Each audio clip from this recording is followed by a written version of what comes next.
For me, it's the reason I'm so passionate about this space. It's what I enjoy the most.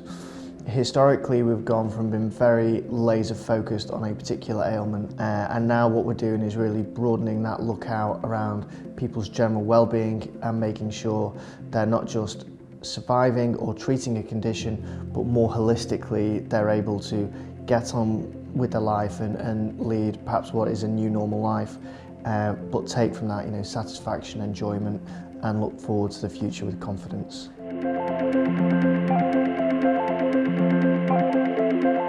I think for the healthcare professionals, I think it's a reasonable jump. I think if you look at what they've been expected to do historically, it's very focused on a particular condition. It's the way their training is set up, and we need to try and help them and think about the patient more holistically, think about their subjective well-being, and think about the kind of support we can provide, so it's not just focused on their ailment. I think for the patients and carers it perhaps comes a little bit more naturally, because everyone wants to just focus on getting on with life, getting back to normal. But again, hopefully we can provide the support and the tools to make that happen.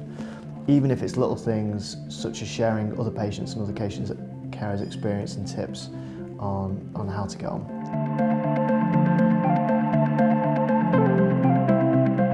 The way that we really shift from healthcare to life care, it's not necessary, we don't look first at technology. What I think is really important is that we look at other sectors and other industries. And whichever one you choose to look at, I'm sure loads of people maybe got an Uber here or staying in an Airbnb. It very quickly goes beyond how do I get someone from A to B or how do I put them up overnight, to looking at the complete experience and how at every stage it can have a positive impact. And that's where I think as a healthcare industry, we need to be doing the same and going, how do we move away from just the ailment to looking at the patient and the carer's experience holistically, look at how we can help to win and support them in each of those moments, and come up with creative and imaginative ideas to do that and deliver a fantastic experience. Once we've done that, then we can look at technology and go, okay, how do we now make this a reality? And what is the most robust and scalable and most cost-effective and probably flexible technology we can use to make that happen. First of all, we're talking about, it's not really MHCPs, we're talking about healthcare professionals, of which within that clearly MHCPs are a large and a growing sector. But what we're trying to implore the healthcare professionals to do is just consider their patients much more holistically. But it's not just enough to say, please can you do this and this is the reasons you should be doing this. We've got to provide the tools and the training and the support to allow them in turn to better, more holistically support the patients and the carers. I think we've got to also be very careful because they add a huge amount of value. So when we're approaching our engagement with healthcare professionals and millennial healthcare professionals, we've got to be really careful about the language you use and how we do it, because they're doing an amazing job. What we're asking them to do is an amazing job plus.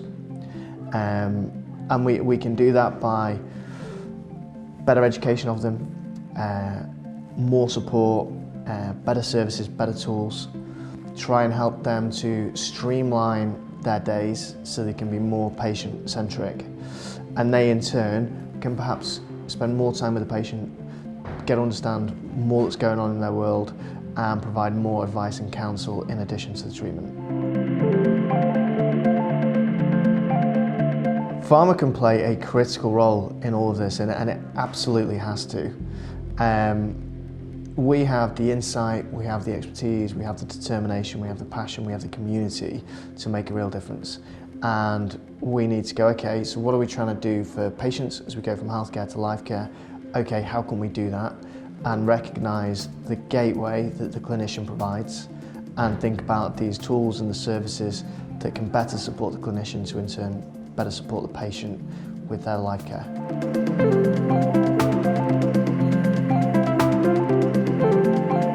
Some of the biggest challenges are a lack of time, sometimes a lack of priority with some of these items, a lack of emphasis, and we need to really create the importance and the need and why this is so critical.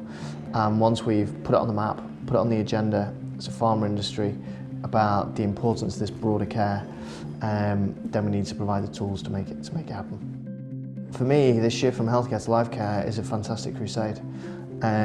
It goes beyond just doing what is in front of you to look to the more underlying and deeper problems and trying to provide just infinitely better solutions, so we can all have a huge amount of pride in having a positive impact on society and making a difference to people's lives.